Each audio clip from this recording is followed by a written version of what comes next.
చెప్పండి. అసలు ఎలా చూస్తారండి? అంటే కొత్త ప్రభుత్వం ఏర్పాటైన తర్వాత కొత్త హోంమంత్రి మహిళల విషయంలో కావచ్చు, లేకపోతే డ్రగ్స్ విషయంలో కావచ్చు, చాలా కఠినమైనటువంటి చర్యలుంటాయి. గతంలో ఆంధ్రప్రదేశ్ డ్రగ్స్‌కి ఒక హబ్‌గా మారిందంటూ కూడా అంటే రాజకీయ విమర్శలు ఎలాగో గతంలోనూ చేశారు, అవి కంటిన్యూ చేశారు. కాకపోతే డ్రగ్స్ విషయంలో మాత్రం ఖచ్చితంగా చర్యలు తీసుకుంటాం అంటూ చెప్తున్నారు. అసలు ఎలా చూడాలి? అసలు ఆంధ్రప్రదేశ్ డ్రగ్స్ విషయాన్ని ఇప్పుడు కొత్తగా ఏర్పాటైనటువంటి ప్రభుత్వం తీసుకుంటామని చెప్తున్నటువంటి చర్యలకు సంబంధించి మీ అభిప్రాయం ఏంటి? కఠినమైన చర్యలు తీసుకోవాల్సిన అవసరం అయితే ఉంది డ్రగ్స్ విషయంలో. హ్మ్. గంజాయితో పాటు అనేక మత్తు పదార్థాలు ఇతర రాష్ట్రాల నుంచి అలాగే ఇతర దేశాల నుంచి కూడా వస్తున్నాయి. ఇప్పుడు ఓకే. మనకు ప్రత్యేకించి ఎక్కువ నగరాలలో ఈ పబ్బుల కల్చర్ ఎప్పుడైతే వచ్చిందో హ్మ్. అప్పుడు ఈ యొక్క మత్తు పదార్థాల యొక్క ఉపయోగం పెరిగింది. ఓకే. మనకు ఆంధ్రప్రదేశ్ తీసుకుంటే కనుక ఇవాళ పెద్ద నగరము పబ్ కల్చర్ ఉన్నది విశాఖపట్నం. ఓకే.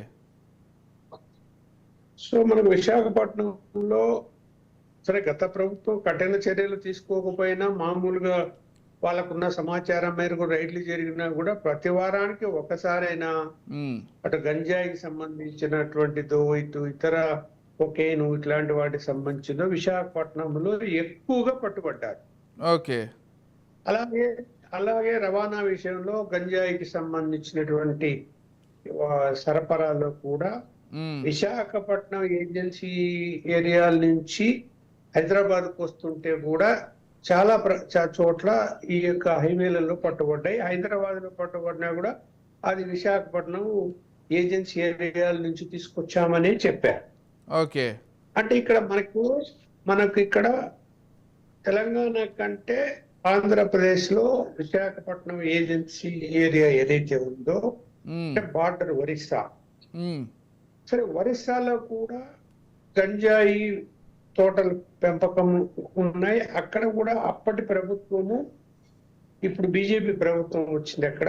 అప్పటి ప్రభుత్వము కూడా చూచి చూడనట్టు వ్యవహరించింది. ఓకే.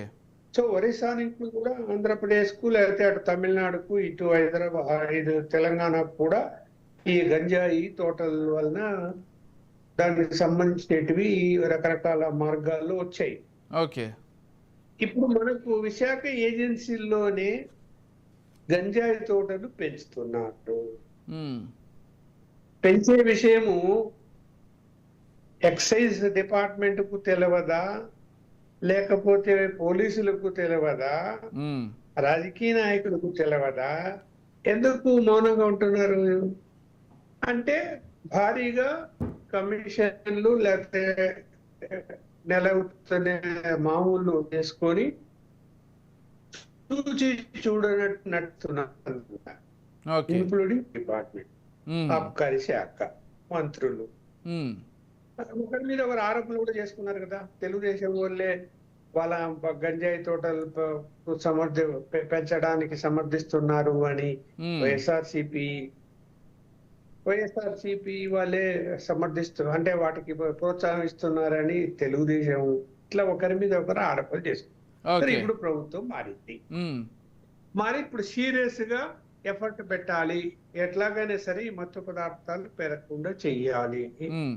మత్తు పదార్థాల వాడకం వల్ల ఏమైతుందంటే యువత ప్రత్యేకించి ఆ మత్తులో ఏం చేస్తున్నామో తెలియక హ్మ్. మహిళల మీద వేధింపులు, హ్మ్. అత్యాచారాలు ఇవి పెరిగిపోతున్నాయి. ఓకే. ఇప్పుడు దానివల్ల ఏంటి మరి మరి అది వాడకుండానే చెయ్యాలి అంటే హ్మ్. అసలు ఈ గంజాయి పంటలు పండకుండానే ఆపాలి కదా ముందు అక్కడ కదా. అవును. అంటే అంటే పంట పండించే రవాణా దగ్గర చేయడం అంటే ప్రధానంగా రకరకాల మార్గాల్లో రవాణా చేస్తారు. అవునవును. అంటే ఆంధ్రప్రదేశ్‌లో గంజాయిని పండిస్తున్నారనే ఆరోపణ ఎక్కువగా ఉంది. వాడుతున్నారనే దానికంటే. ఇంతకుముందు గుజరాత్‌లోనో ఎక్కడో కూడా అదే కదా, పట్టుబడితే అదే చెప్తున్నా. ఆంధ్రప్రదేశ్‌కి లింక్ ఉందంటే అక్కడ పోలీసులు కూడా చెప్పడం ఇవన్నీ. అవును. హ్మ్. అందువల్ల గంజాయి తోటలు ఎక్కువగా విశాఖ ఏజెన్సీ ప్రాంతాల్లో అంటే ఎప్పుడు ఎక్కడ పట్టుబడినా అవి అక్కడి నుంచి వస్తున్నాయి అనేటువంటి సమాచారమే ఉంది. ఈవెన్ హైదరాబాద్ లో పట్టుబడినా హ్మ్. అంటే అక్కడ తోటలు బాగా పెంపకం చేస్తున్నారంటే కదా, పెంపకం చేస్తున్నారంటే మరి ఆబ్కారీ శాఖ నిద్రపోతున్నారా, పోలీసులు నిద్రపోతున్నారా, ఏం చేస్తున్నట్టు మరి? ఓకే. బాధ్యత ఎవరిది? వాళ్ళదే కదా పట్టుకోవాల్సిన బాధ్యత. తోటలను నాశనం చేయాలి కదా, ఒకవేళ వేసి ఉంటే మొత్తం డిమాలిష్ చేసేయాలి కదా, తోటలన్నీ కూడా చెయ్యరు. ఉమ్, పొలిటికల్ ప్రెజర్ ఇవన్నీ ఉమ్, జరిగాయి.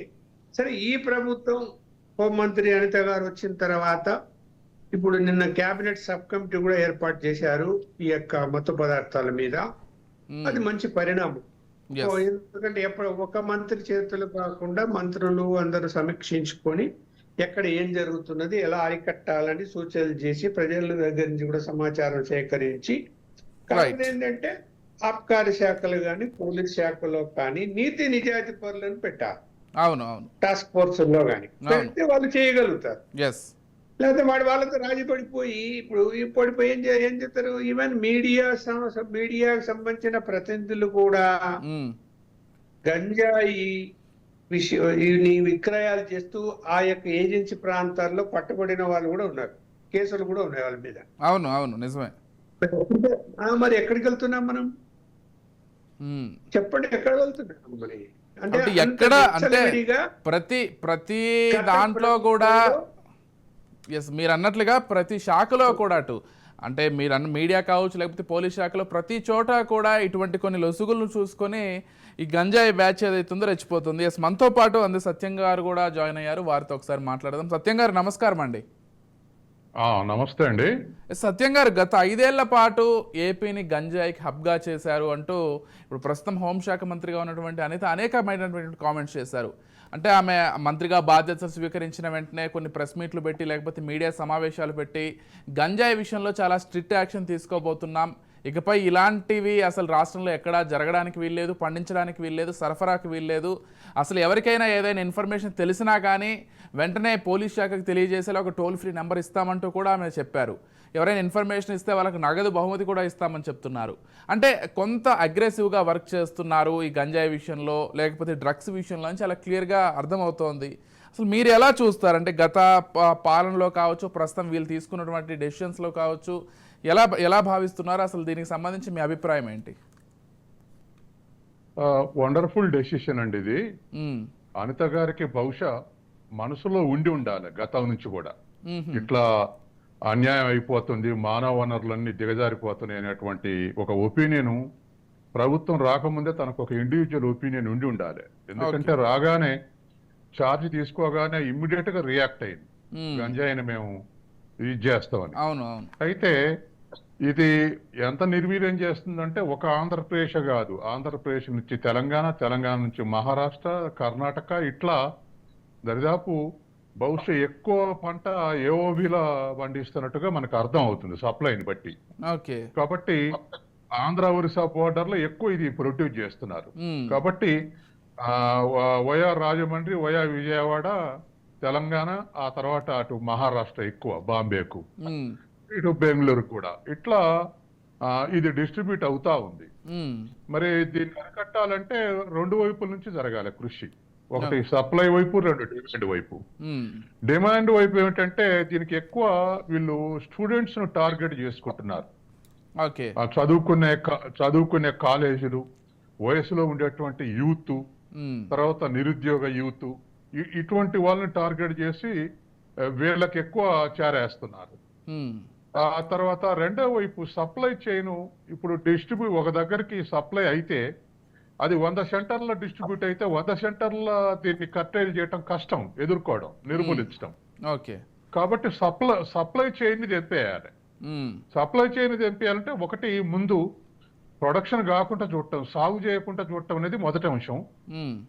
తర్వాత రెండోది పండిన పంట సప్లై కాకుండా ఇవాళ ఒకవేళ అనిత గారు అనుకున్నట్టు ఆంధ్రప్రదేశ్ లో కనుక నిఘా పెంచి సీరియస్ గా తీసుకుంటే ఖచ్చితంగా బంద్ అవుద్ది. ఎందుకంటే ఇప్పుడు గతంలో నాటుసారా ఉండేవాళ్ళు తెలంగాణలో బాగా.